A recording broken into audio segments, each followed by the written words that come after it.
Hey everyone, welcome to this week's episode of Fish. Before we begin, we just want to let you know that we have a very exciting guest joining us today. It is the editor-in-chief of the Guinness World Records, Craig Glenday. He's an amazing guy. He came to the office. We sat at a nice distance and chat facts with him, and he has a new book out. You may have heard of it. It's called Guinness World Records 2022. It is a collection of all the greatest records that have been set. You know what Guinness World Records is, like explaining the Bible. You don't need that. Anyway, it is out now. It's another fact-packed book, and Craig himself is an incredible person. It was such a pleasure having him on. So do get the book, and we hope you enjoy him. That's right. And in fact, we have one other announcement to make, which is that our tour of the UK and Ireland is starting very, very soon. It's starting next week, in fact. The tour is going to be so much fun. We're going to be doing live podcasts all over the country, and there are shows coming up this next week as you're listening to this. So there are 2 shows in London. They're kind of work-in-progress shows. You'll be able to come and see our first half as we shape and mould it into the perfect form. And then after that, the first week of tour proper is the first week of October. We're going to Tunbridge Wells, we're going to Nottingham, we're going to Richmond, and we're going to Reading. So do come and get a ticket by going to nosuchthingasafish.com. All of our dates are up there. Also, 27th of September, our work in progress at the Soho Theatre. If you're in London, come and see that. And then on the 30th, go to the Canal Cafe. We'll be doing a second run of it there. It's going to be really exciting. But most importantly of all, get Guinness World Records 2022 and enjoy Craig Glenday on No Such Thing as a Fish. Here we go. Yay!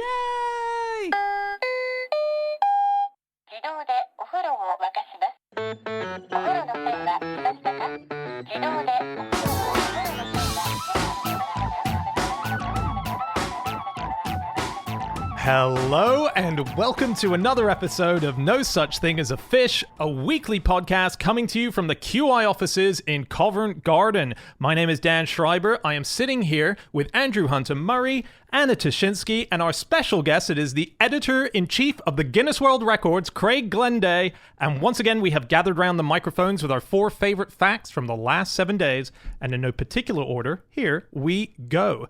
Starting with fact number 1, and that is Craig. Right, well, my fact this week is that the world's most tattooed person finally proved that they had the Guinness World Records title by gouging out strips of their scalp and posting it to the Guinness World Records headquarters. Right. In a matchbox, no less. In a matchbox. Craig, it's so grim. Slightly odd thing to do. I mean, it's not. Did you ask them to do it, or No, he was driven to do it. This is the very nice. I have to stress, it's the very, very nice Lucky Diamond Rich, and he has a full body suit of tattoos, as you'd expect. And he was convinced that he had the record, despite the current record holder, Tom Leppard. You know, Tom Leppard, who he was a British military vet, lived on the Isle of Skye. Okay. He's very recognisable because he was covered head to toe in this bright saffron yellow and black spotted full body tattoo, Right. and wore gold thong. Basically, Okay. that's all he wore. I thought like a leopard does in the like wild. the wild ones do. I thought by getting you on, we'd be in very similar worlds, but I think you live a very different life to us. No one else is going to go, you know Tom Leppard, right? Well, you know. Yeah. no, Dom? Yeah, I suppose. Yeah, I mean, this is our bread and butter, I guess. So Tom had the record. So Tom had the record at 99.9% because it was almost, you couldn't really determine. I mean, there would have been tiny bits between the fingers or up the nostrils, in the ears or whatever. So when Lucky Rich came around, everyone just said, well, he's the same. He's going to be 99.9%. And Lucky Rich is like, no, I am more than 100%. And what he'd done is he had a full body suit of exotic, interesting tattoos he'd collected from around the world. And then at some point decided to black them all in entirely using just a black ink gun. And then didn't stop there, so then started tattooing white pieces over the black and then coloured pieces over the white. So it's multi-layered. I think that makes sense. I think that is more than 100%. Yeah, so I mean, one of the key rules for Guinness World Records is that if it's not breakable, then it can't be a record. Right. So it's kind of like the thing with we mentioned before on the show, a pepperami is actually 108% pork. Because to get 100 grams of pepperami, you use 108 grams of pork, and you kind of dessicate it down, right? You dehydrate it. So is Diamond Lucky Rich like that? I mean, I never tasted the bits that you sent in, but I don't know. Yes, I guess. I mean, you can just indefinitely carry on tattooing and layering and tattooing. Right. It's quite rightly probably angry about this. And the first Angry about Mr. Leopard. about Mr. Leopard and not beating him, that he turned up at the office one day and we didn't know he was coming. So I got this weird phone call. I'm not sure why I got it, because I was taking calls maybe foolishly from reception, and in a panic saying, there's a blue man in reception with white hair and metal teeth. It's like, what are you on about? The Blue Man Group? I was thinking about something. I said, can you just take a note or something? And he left a package which ended up being like a wedding album, but not of wedding photos, but of very detailed anatomical shots of his own body and all the body parts, and like really detailed, like proper, cheeks apart type photography. Too much. Would you say too much? Too much. Well, the other stuff I'm going to definitely have to cut. In my head, the package he sent you was the size of the matchbox, so I'm just picturing very tiny writing as the address on it, and just a very confused postman picking up this little mouse package that he delivers to you guys. So was it so that you could test the tattooed skin, that it had multiple layers on it? I think that was possibly his intention. We had, I think, did a news story because we'd taken a core sample of the world's largest paintball. So the guy who paints a softball every day, him and his wife give a coat of paint to this thing, and now it's 1.5 meters wide. They actually did us a core sample, so you can count the number of layers in an inch and extrapolate from that. And I think maybe inspired by that, he sent us a piece of his head. And in the end, I think we just almost overruled the body editor and said we have to accept this as a record because he's going to this great length. He's so passionate, and he is clearly more than 100% covered in ink. So eventually, he got the record. Wow. People and their heads and you are something that I feel are like really connected. I read a story that you were walking down the street one day and a man recognized you, stopped you, and just started kicking himself in the head in order to show you that he was able to do a bunch of it in the space of a minute. And he made it into the book in the end, right? Yes, because that was also, that started off as a joke. How many times could we get 1,000 applications a week to deal with? And 1,000 from all around the world, it's a lot to process. And you end up rejecting 95% of what you get. And in one included would be most times to kick yourself in the head. Well, I think he said most kicks to the head. So we did clarify, did you mean like your head or someone else's? No, it's his own head. Did you improvise on the spot and say definitely your own? Yeah, no, pick your own. But this is one of James Harkin's favourite facts that he did on the past podcast. The world record for most kicks to one's own head is 127 in a minute. And it's bloody hard. I mean, the physical effort involved. So it happens all the time when people... I mean, that's why we tend not to let people into the office, hence why Lucky Rich was turned away. So. He looks like a Smurf, but he looks like the angriest Smurf in the village. He's completely blue. I wasn't expecting that. Yeah, I think because everything fades to blue eventually, isn't that? Right. That sounds like no such thing as a fish fact. It sounds like kind of a philosophical statement. Really Everything fades to blue. Or an album. Yeah. It's called Plain or something, isn't it? He's got his ear canals done, apparently. And I want to know how deep we're talking here. So his gums, which is very weird. Has he shown you his gums, presumably at post? Gums, eyelid. I mean, we've seen tongues tattooed. We don't do tattooed eyeballs, so we refuse to accept that because it's just too far. And it's very, very bad for you, so medically we can't... Does he have them? Does Lucky have them? No. Oh, okay. The thing I was going to say, the one that you may want to not use, it's so weird, but the strangest application we've had is for someone who tattoos their own rectum. And what is bizarre is that they actually prolapse their rectum in order to tattoo it and then stick it back in. So I suspect, I don't know. Do they tattoo their own because no one else will do it for them? That calls for a very steady hand. A very cool head. And you can, and of course we did reject that. We don't want to be encouraging such activity. I don't know, cover shot for next year's book. Hey kids, have a go. Oh my god! Yeah. Wow. The Guinness line's pretty far out, but you do have a line, it turns out. I found out a favourite tattoo artist who I think is still practicing of mine. So this is a guy called Blaine Dickinson, and he got in the news in 2007. I can't believe he got in the news for this, but he tattooed a full English breakfast on top of a man's head, and that was it. But the man requested it, or was it unwanted? I don't think he hadn't requested it. But Blaine Dickinson had said, I want to do this and I need a volunteer, right? So, and then he found a volunteer, some 19-year-old who said, yeah, I'll do that, it's funny. Anyway, the next thing Blaine Dickinson did, he got Anne Robinson's face tattooed onto his bottom next to the words, you are the weakest link, goodbye. because he had been on The Weakest Link, but he got kicked out in the first round. He was on the show for about 45 seconds in total. He got Anne Robinson's face tattooed on him. We have an ultra fan who has the owner of Guinness World Records picture tattooed on himself, and I think also a restraining order, so you can't come near the office as well. But this is he's, What, tattooed on him? well, it probably should be. Yeah, that'd be quite fun, wouldn't it? You know, more women than men have tattoos. I Really? find that really surprising. Interesting. Yeah. I find that surprising, yeah. In almost every country. So it's in the UK, it's 40% to 36%. 40% of women have tattoos. It's quite high, isn't Wow. it? Yeah. That's the average is 40% to 36%. And in the UK, it's 47% to 33%. And they're also more popular among people with higher levels of education. Are they? Interesting. Yeah. Is that because they can afford it as well? I wonder. Oh, Because maybe. they're quite expensive, aren't they? When you Oh, you can get some cheap Backstreet ones. Well- I definitely have a couple of friends of mine when I was 17 getting some 20 quid jobs. I found one tattoo which is worth millions. You'd obviously have to remove it from the person in order to sell it at auction. Oh, is it a line of code that is the code for Google or their algorithm? And the guy's... Why would that be worth that much? Because it runs Google. It's... Oh, you mean it's like actually used? Someone's Yeah. plugged in via their back. Well, like I think every morning Google's they... keeping one person prisoner in a cellar and all of its code. I'm not saying printed that on its back. necessarily, but I'm just saying that might be, that would be a way of keeping the secret, wouldn't it? Yeah.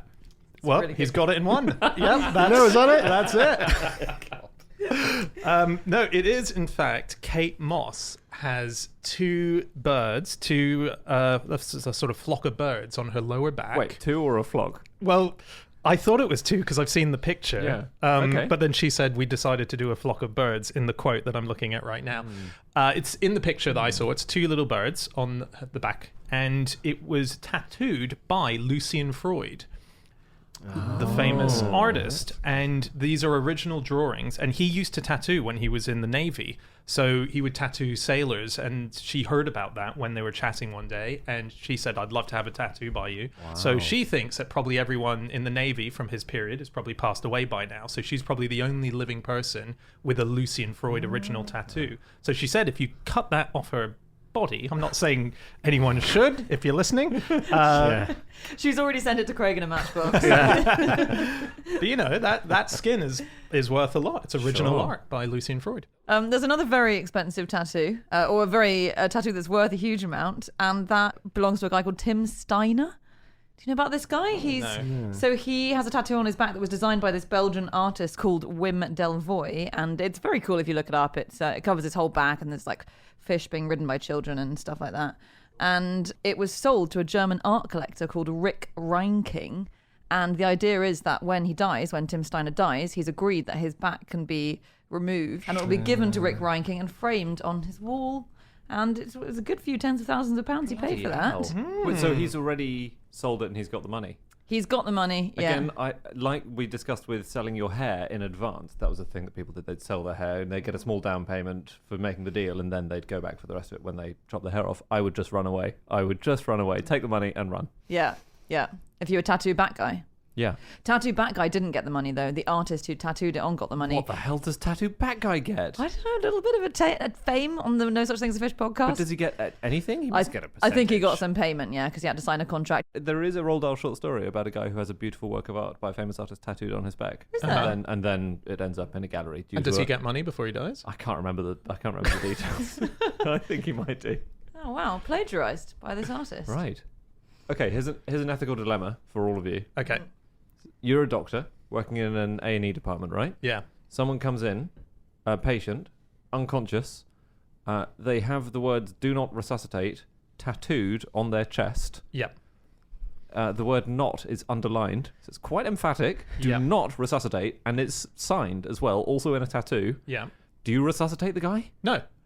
Okay. No, that's a thing, right? It's a thing where you can request. I believe You can request it, but there's paperwork. Yeah. This is not an official. Oh no, but I guess it's just a reminder, because I read about another lady who had that on her front, but on her back, just in case she was on the wrong side, it said PTO. So No. yeah.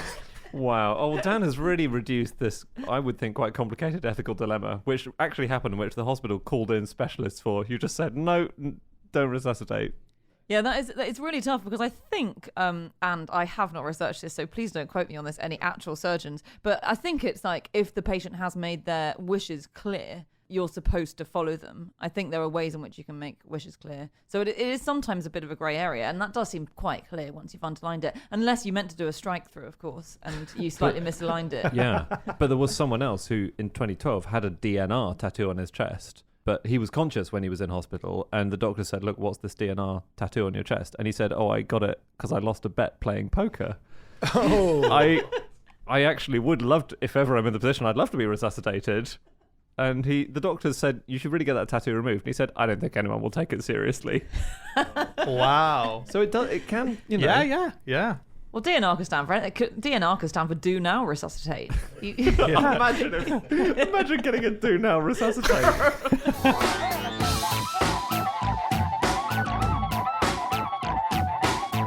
Okay, it is time for fact number 2, and that is my fact. My fact this week is that the judge who presided over the Da Vinci Code plagiarism case hid his own code in the actual text of the judgment. Unprofessional.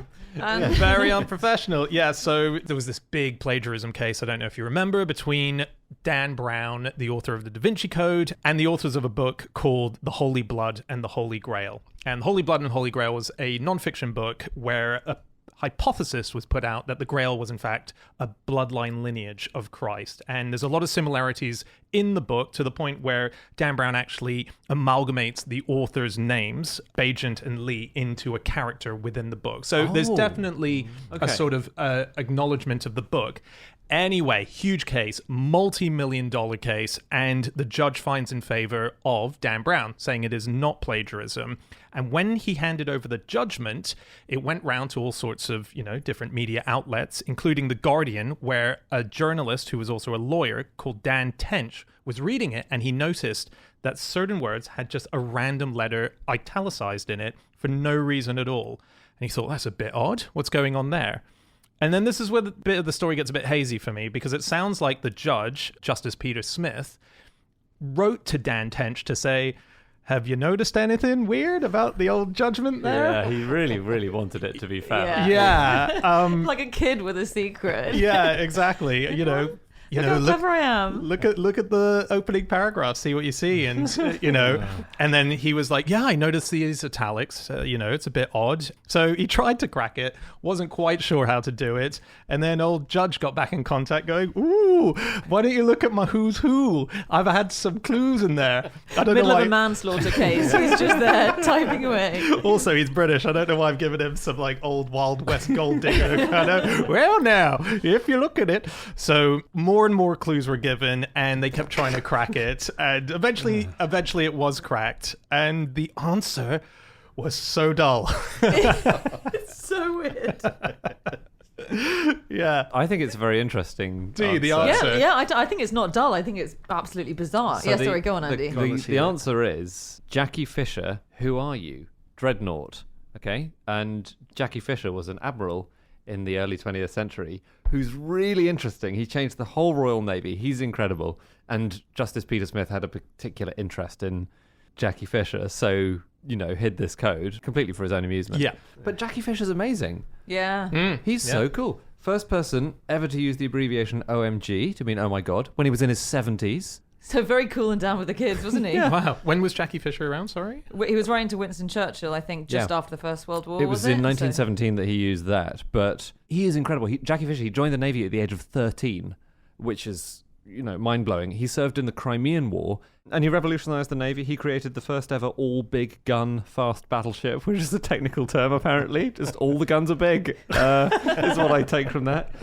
And he was made First Sea Lord. Then he lost the job, and then he was given it back again because the guy who replaced him was Prince Louis of Battenberg, who was a sort of born in Germany, had a German name, beginning of the First World War, lots of suspicion. So he was replaced, despite the fact he'd been in the British Navy for 40 years, like unimpeachably totally British, but he was called Prince Louis of Battenberg. So he lost the job, and Jackie Fisher got it again. Yeah. But it's interesting that he was replaced by Battenberg, which is a cake, because Fisher was responsible for introducing bread onto submarines. I didn't know. So maybe Battenberg went on to bring cakes on one step further. Fisher introduced bread onto submarines. Yeah, they How used had to. no one thought of taking bread onto a submarine before? No one made the leap from biscuits to bread. I think it was because you couldn't take fresh bread because it goes pretty moldy, / stale. So he introduced the idea of baking their own bread, taking the ingredients for bread, and then you become bakers, artisan bakers under the sea. So cool. Okay, Jackie Fisher's interesting. I grant you that. But I'm just saying, if the code revealed something like he's actually guilty, it's something. Like, what does it actually mean though? What is the end result of doing all this other than you're a smart ass? Now what? Yeah, exactly. No, you're right. That's it. But he didn't even get it right, did he? Just do it properly at least, Smithy. Yeah, that's true. Yeah, he made a few mistakes, right? Well, I think I'm on the defendant's side in this. I'm on the side of Michael Bagent and Richard Lee. I think the judge might have called it wrong. That's my final statement. Okay, OMG. Yeah. Jackie Fisher. Yet again, Fisher. No, solely because he doesn't sound like a trustworthy character. He's Who? busy Dan concocting... Brown? Dan Brown? Or Peter Smithy? The Peter Smithy. Peter Smith, sorry. Busy concocting his codes. And the character of Lee Teabing, is that how we're pronouncing it? In the Dan Brown novels is those two men's names, which I find weird because Dan Brown went to the trouble of making an anagram out of Bagent's name for Teabing. Right. And then couldn't be bothered to find an anagram for Lee. Well, what's the anagram? Leigh. Eel? Not much, It's Leigh, to be fair. So you've got some things to play with okay. there. Heigl. Heigl Teabing Heigl is, Teabing. even for Dan Brown, I think that's a bit far. Dan Brown, as well as writing the Da Vinci Code, which has sold, something incredible. Tens of millions. Tens of millions of copies, yeah. Almost as much as the Guinness World Records book.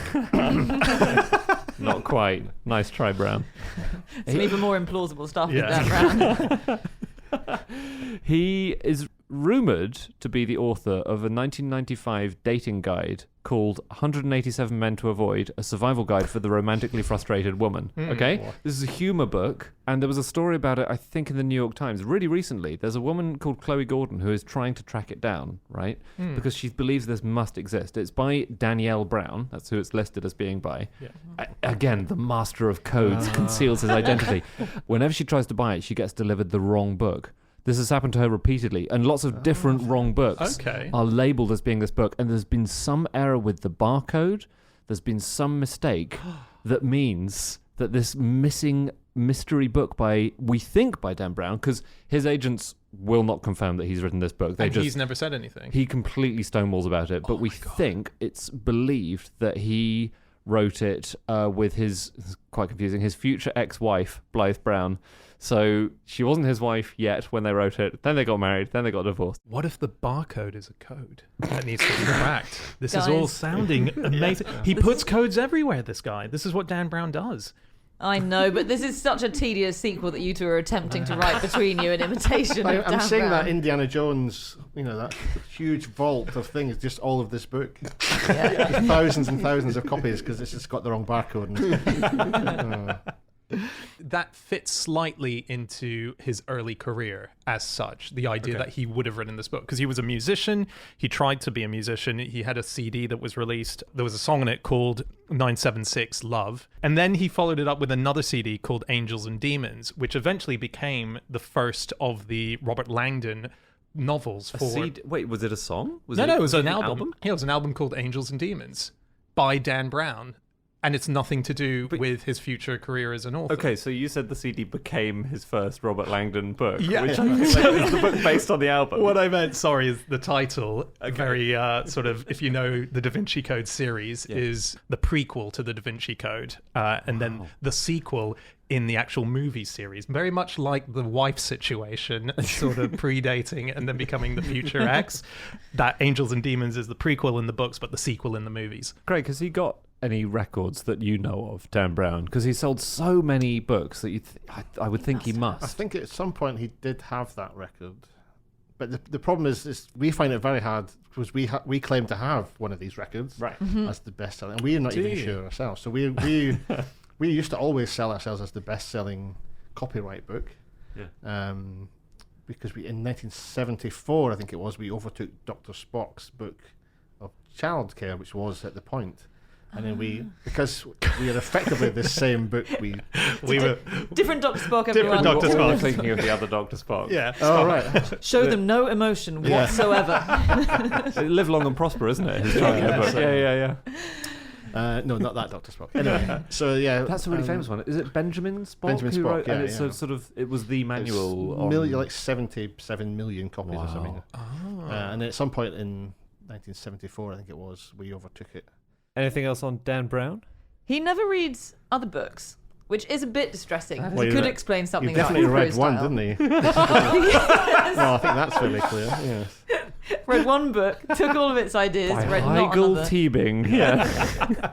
He said in a piece that the New York Times did on him, he said, I don't read other fiction because reading other people's work doesn't help me. It just turns me into a consumer rather than an author. Wow. Isn't that extraordinary? That is like. Probably explains a lot. But he reads. I thought he reads non-fiction. I thought he just didn't read novels. Well, I think Sure that he counts does, as but reading. as in- I think that counts as reading. That's like No, that's like being a chef and not eating food. It's weird. I No, think it's not, 'cause it's he's still incredibly reading. odd. It's incredibly weird to believe that you can write genuinely good literature, but be so arrogant about your abilities that you think you don't need to read other examples of it to draw from them and I'm learn. not going to be a from them. consumer. Few things on other codes hidden in places. So recently, a very exciting code was cracked for the third time.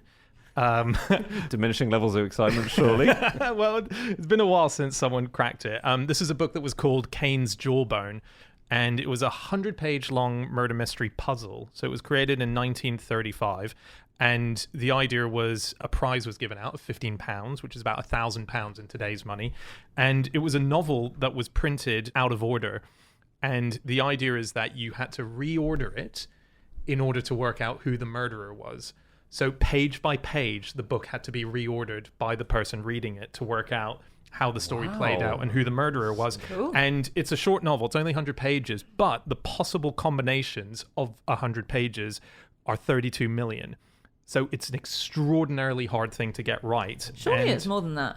Well, yeah, maybe 32 million plus. And they're not numbered, of course. Say number the pages, just Yeah. Yes, So they're they're not not. numbered. That's a challenge. And it doesn't. Do they have some pages where there are chapter openings? I haven't actually seen the book, Okay. so yeah, I'm not sure if it's just one long Yeah, story. yeah. But it was set by an Observer's crossword compiler called Edward Powles Mather, and yeah, so it was bound out of order, and only 2 people back in the day managed to do it, who I think did it in collaboration. And then it was republished recently, because it's been out of print for a long time, by buddies of ours, John Mitchinson of QI, who has been on the podcast with his company Unbound, and it was cracked by a British comedian who some of us in this room know as well, John Finnemore. Really? John Finnemore, yeah, who John Finnemore's Souvenir program on Radio 4. He's currently co-writing Good Omens 2 with Neil Gaiman.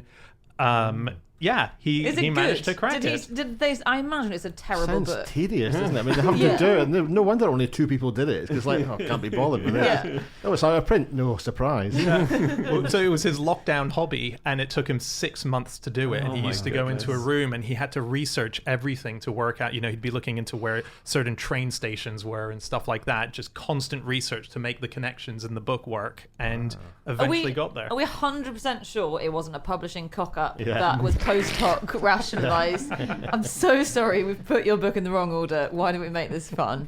Good wind-up for someone, isn't it? Yeah. One of the most explosive of codes that probably rocked the world, in the kind of sort of same way that the Da Vinci Code really got people obsessed with it, was the Bible Code, wasn't it? Michael Drosnin. Oh, Do you remember that? Yes.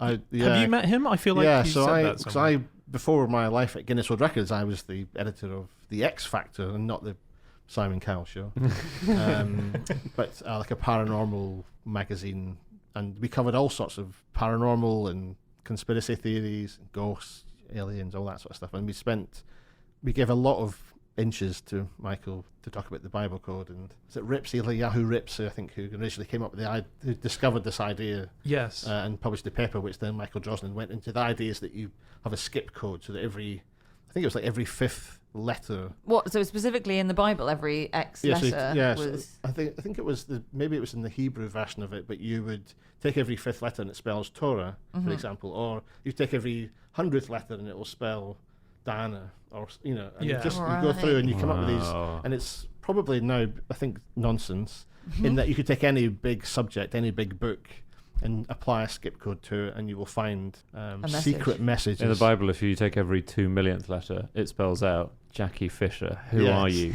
Dreadnought. Very exciting. Yes. So I think someone did a bit of research to disprove it by taking, I think, Moby Dick, and found the death of Diana coded into Moby Dick. And if you apply the code, the words, it's Diana, Dodie, Skid, Hearse, Royal, Lady Diana, Mortal in the Jaws of Death, and Henri Paul even is all within the same code if you rip apart Moby Dick and find the code. So Yeah. I think you'll find anything in anything. Yeah. It's quite a convoluted way to have written that message, isn't it? Once you've just write it like a normal sentence if you're going to hide that code. Exactly, yeah. He went on to produce this idea that somehow it was aliens that were giving us this code. Did he? Yeah, that was the second book. Oh. So we wow. sort of parted ways at that point. I thought he was an atheist who just didn't believe it, but just found it. Wow, that's so No, interesting. he thought- Atheists can believe in aliens. Yeah. No. Yeah, good point. Yeah. Yeah. But yeah, aliens that gave us DNA is also a code of another kind. He thinks it's all connected, and so we stopped publishing him. But Yeah, I think that's right. Yeah. You don't want to encourage that too much. The X Factor, a It's a big conspiracy thing. Publishing, magazine isn't it? stopped publishing him. well, yes. Just to think back to tattoos, the other one that came to mind was supposedly the very first use of this steganography, I think is the word for it, when you hide codes. I think it was just the tattooing people's heads and then sending them off as a messenger, and then they arrive and then they shave their head. And There's just a full English breakfast. Sent the wrong guy.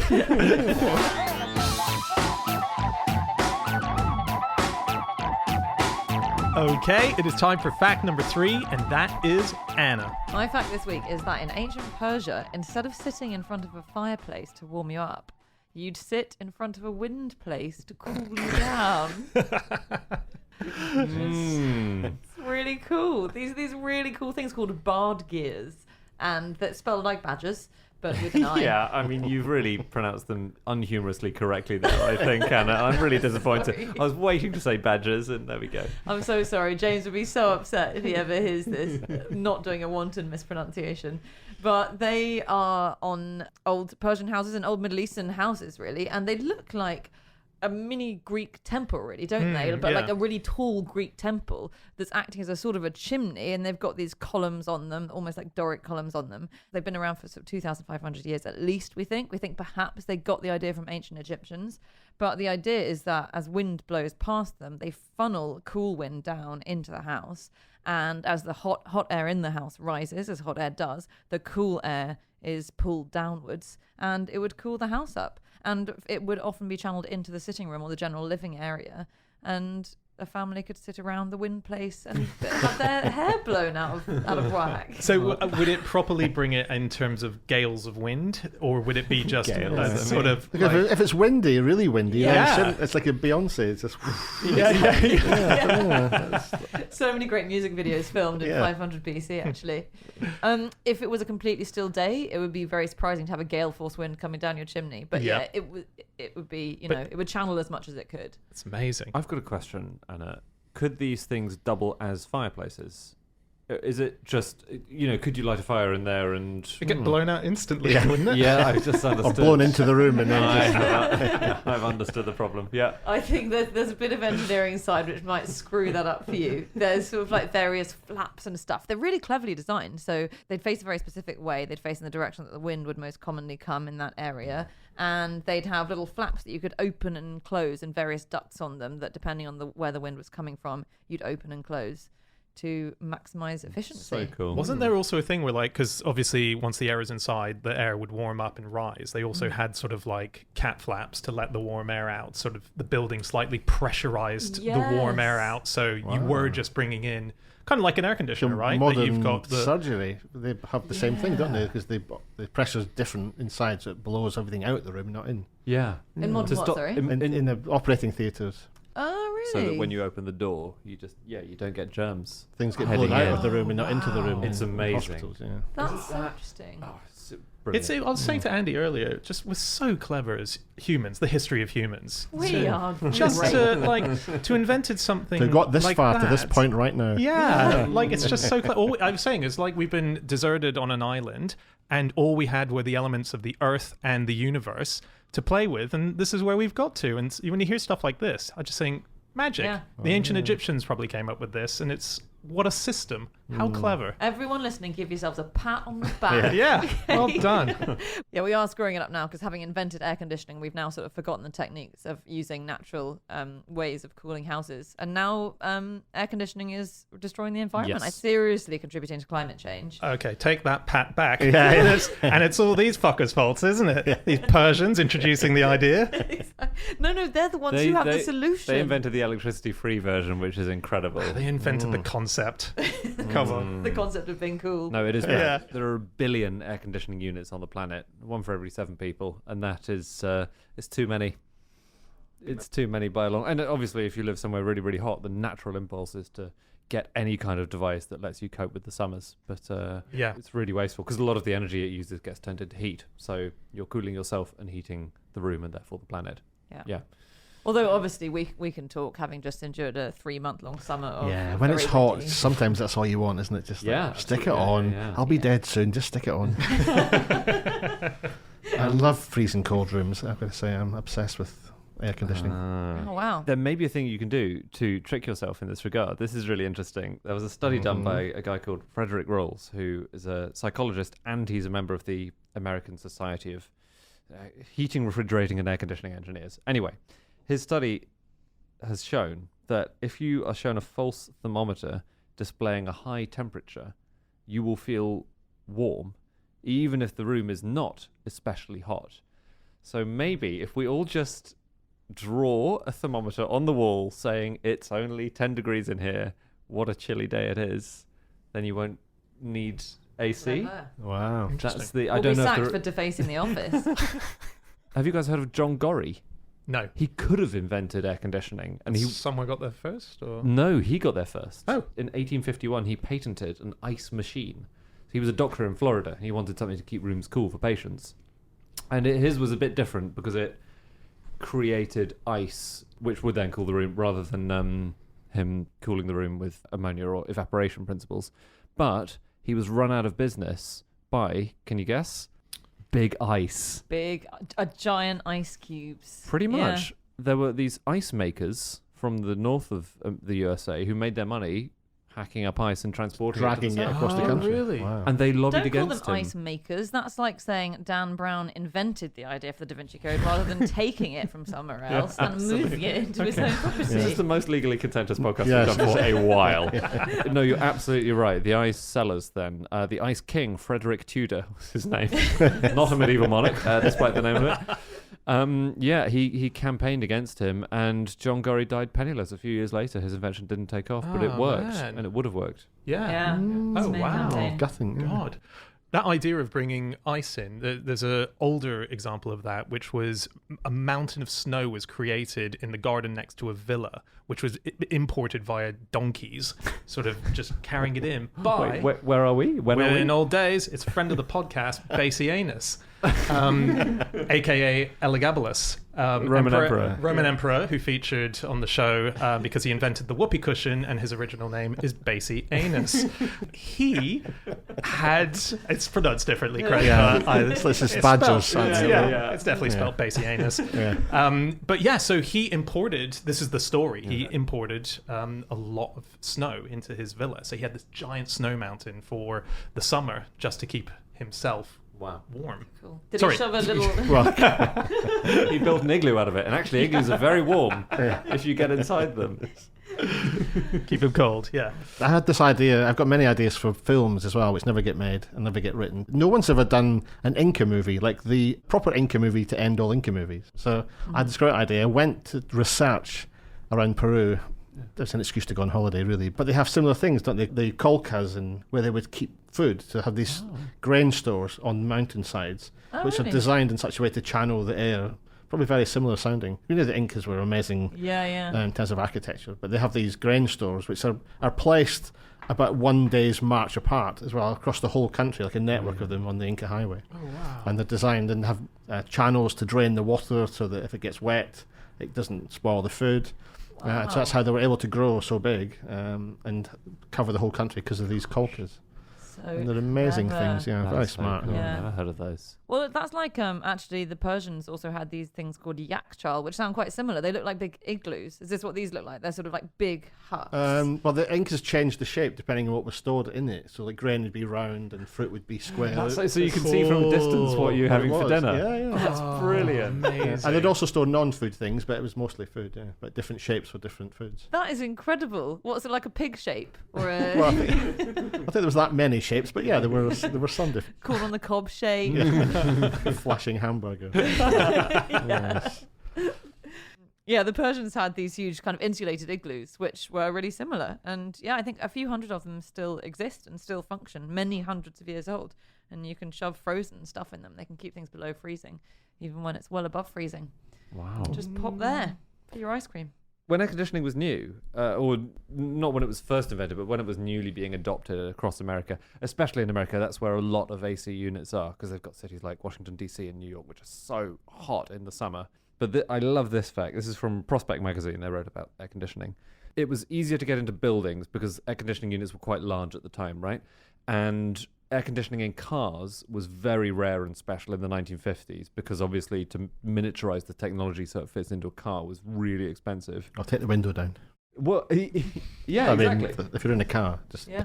But in Texas in the 50s, it was so fashionable that some people would drive around with their windows shut tight in 100-degree heat just to fool their neighbours into thinking that they had AC in the car. Imagine. God. Is the driver of that car sweating profusely? so, I don't know. But he's got a little thermometer drawn on the side that says it's only 5 degrees.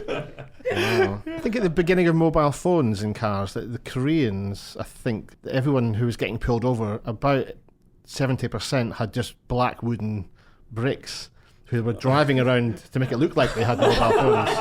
It's probably as dangerous, but yes. Do you think you can get arrested for that? Can the police fine you when they stop you and it turns out you were just holding a brick? to Not your on the ear? phone. What a brilliant get around. Yeah. Always carry a brick in the car just in case you get stopped. Yeah. How is that a get around? What, and then just swap? Well, Because you can't you can actually be- talk on the phone if it's a brick. No, I know, but you can be on the phone and then quickly, Yeah. you Or know... a brick cover for your phone, just flip it round.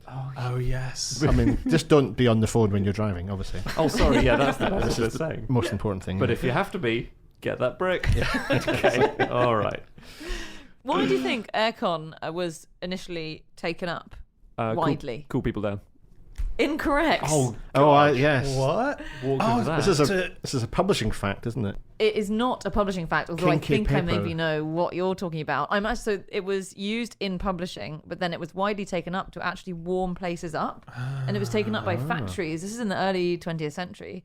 And so the idea with aircon is really the technology behind it just allows you to manipulate the temperature and the humidity in whichever way you like. And the take-up was by factories, and particularly textile factories, where it wasn't humid enough and cotton threads were breaking. And so they mass bought these new aircon units to make it warmer and more humid. So annoying. Oh, yeah, the humidity thing, yeah. Yeah. I But walked right into it. You did. But that's why it's important in printing, because I obviously, not to bring it back to the book again, but I do spend a lot of time in printing factories, printing the Guinness World Records book, which is just out.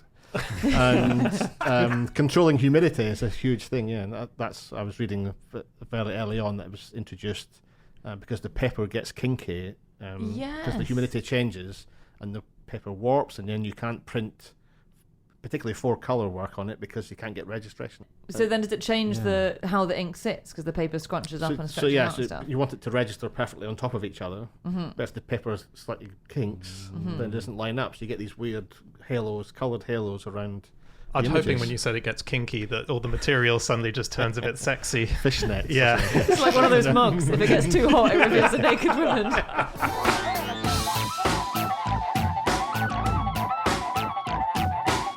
Okay, it is time for our final fact of the show, and that is Andy. My fact is that the world's oldest balloon has been blown up for nearly 30 years.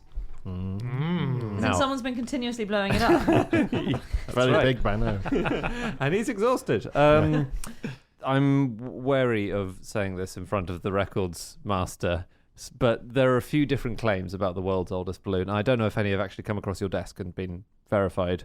This was a recent story, a young man called Ryan Harrison. He was interviewed by the Sun newspaper, and he was given a foil balloon when he was born in 1992.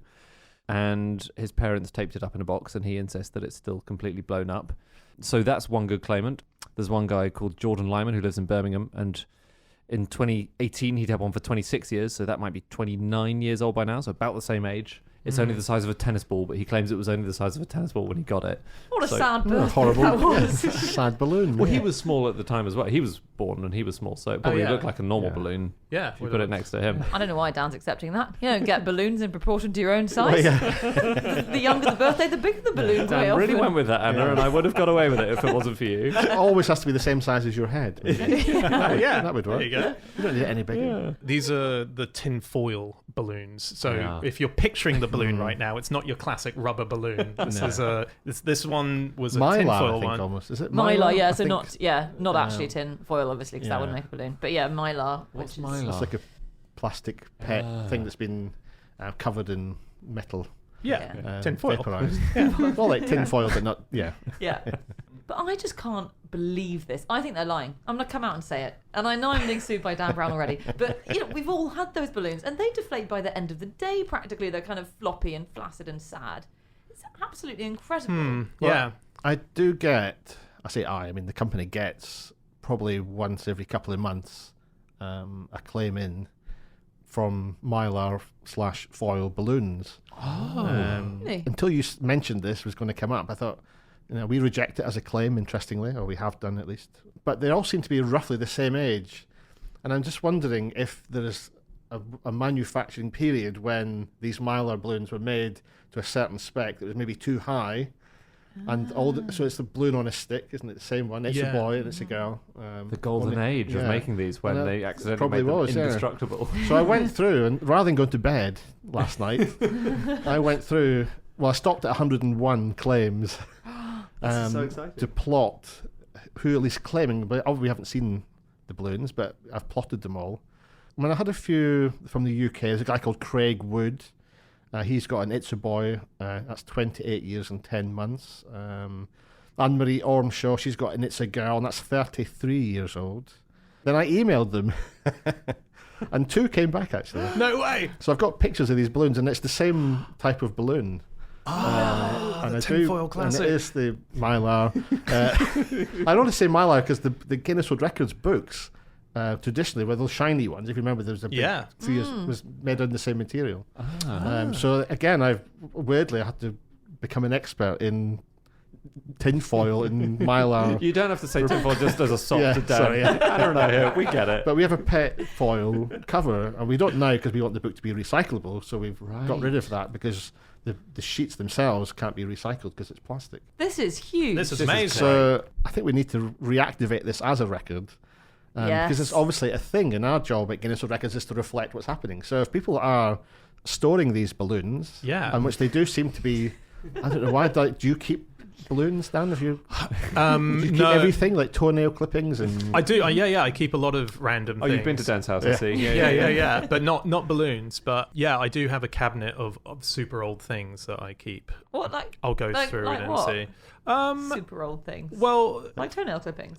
No, it's mainly like the toys that I had as a child and stuff like that. But I'm doing it for my kids. I'm keeping stuff like I've got the pillow that my wife was sleeping on when we gave her. It'll be the oldest pillow in the world. No, it's nothing special like that. Not like a balloon.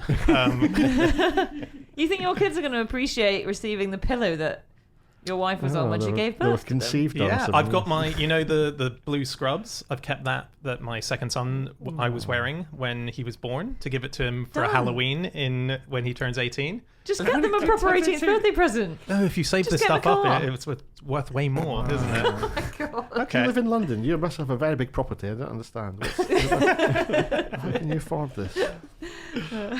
Okay, so you're gonna. I mean, it sounds like unless these are legit, that unfortunately for 29-year-old Ryan, he's not got the record. It's very exciting. I think this might be a record for the first time we've ever had a fact pretty much comprehensively debunked while we're recording it. Yeah. We normally wait until the recording session's over before discovering it's wrong.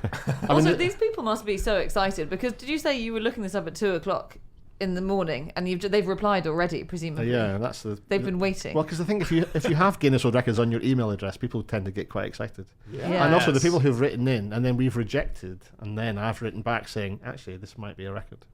Oh, So yeah, they're wow. very, very excited about it. Wow. So good. And sending pictures of these balloons and Yeah. the story, and That's amazing that, like, even though it was rejected, she's held on to it going, Anyway, one day they'll Damn understand. you, Guinness World Yeah. Records. I'm going to keep it anyway. Yeah. Did the reply go, well? Yes. Back so soon. Look Yeah. who's Who back. comes floating back to my balloon? Oh my god.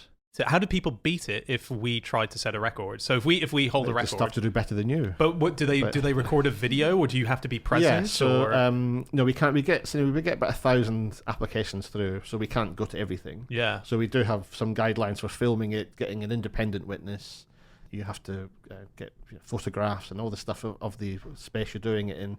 Send all that to us with the video and a one take video as well, Yeah. because we don't want any cuts, or even two videos if you can't fit one into the frame, and then send it in. So go to guinnessworldrecords.com and register your application. We send you the rules, because every record has a set of rules that you must follow. If you do that, then you can attempt. my word. If you set the record, then the next person who applies gets given your figure to beat. Yes. So they'll know that they have to do better than. And what qualifies as an independent observer? Does that just mean you can't be holding a gun to their head at the time? Or like not your mum and Not your mum. We've Got had it. that before. We actually got reported to the Queen because someone, I can't say who it is, but someone who was very famous. It was a famous organist. I'll leave it at that. And That narrows the field yeah, considerably. there are not that many. Yeah. Anyway, he did have his mum as a witness to the longest organ marathon in like 25 hours of playing the organ. But we then rejected it, saying, well, you can't have your mum say you did it, because that's nothing. So he wrote to the Queen and said, this is disgusting, because he wasn't British, narrows it down again, wrote to the Queen to say, this is outrageous, one of your subjects has refused me my recognition. So the Queen has to react to things. If you send her a letter, she has to do something about She it. never reacts to any of mine. Well, so then she sent it to the Department of Trade and Industry, who then got in touch to say, what happened with the organ? It's like, why, what? Oh my So, god. and they understood in the end that there were guidelines, and they didn't follow the guidelines. So That is amazing. That's can't believe- extraordinary. So Okay, do- a foreign organist I can't believe they called the Queen who's on you. apparently mega famous. in the organ world, In the organ world. Longest organ played means a very different thing, obviously, in other record-breaking Wait, circles. you wouldn't get your mum to witness that. I think. not again. Weirdly, the Queen has several records. I've been looking her up on Guinness World Records. Does she? She's got a lot of free time. doesn't She's she? got Yeah. loads. Yeah, yeah. She has, yeah. But they're all Most things kicks to the head. Yeah. I know. They're all really like oldest current monarch, longest reigning queen. Yeah, Charles, yeah. it has to be your own head. Yeah. Yeah, she came to the office once, actually. Wow. So she was, I imagine, during Organ Gate. Yes, just to sort it out herself. No, she came because we'd won some award. Did you let her in? Because you were saying often you don't let Yeah, no. just any old person in the office. No, we did the full paint the office. I'd love it if the Queen's sitting in reception next to Lucky Diamond Rich. We had Peter Dowd as well turned up to the office one day. Peter Dowd as well is quite famous in that world of glutton. He has like fastest 3-course meal, and and he has this thing where he swallows hot dogs whole. So and that is one of the rules. He can't bite them. So he is from Essex, I think, and he opened a can of hot dogs at his home, and then took it on the train into London, open still, full of brine. And turned up at the office and said, I'm Peter Dowd as well. And I knew who he was because it was just one of the names that I just had dealt with over the years. Like, oh yeah, Peter, hello. He said, I want to eat these sausages. It's like, well, okay. I can't stop you. Yeah. So this is Have you this met the is- Queen? Yeah. Well, this is why we stop people coming to the office now, because he ate 8 of these sausages back to back. So you put it in your mouth and you push one down with the other. So you have this chain. What a nightmare. How do you stop? Well, yes. No, you can't get any more in, literally, because it's like, it's gone as far as it can go. Oh, wow.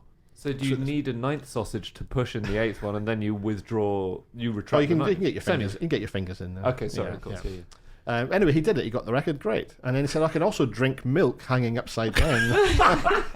And it's like, I don't know how we haven't got a frame or anything, but we had 2 very tall boys in the office.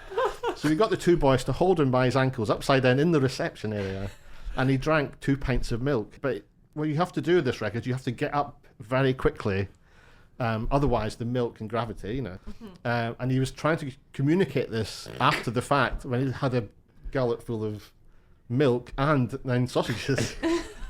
And he couldn't get it out, so he ended up vomiting all the sausages and all the milk all over our office reception. Oh, no. Do you then have to take the record away from him? We didn't get the milk one then, no. Oh. He got the sausages, that's okay. They stayed in long enough, but yeah.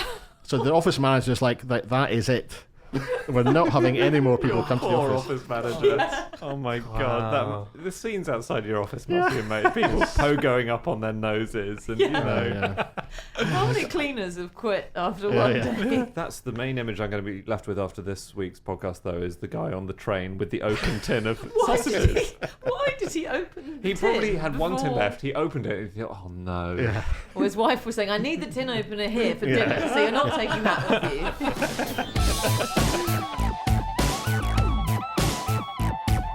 Okay, that's it. That is all of our facts. Thank you so much for listening. If you'd like to get in contact with any of us about the things that we have said over the course of this podcast, we can all be found on our Twitter accounts. I'm on @Schreiberland, Andy, At Andrew Hunter M. Craig, At Craig Glenday and at GWR. and Anna.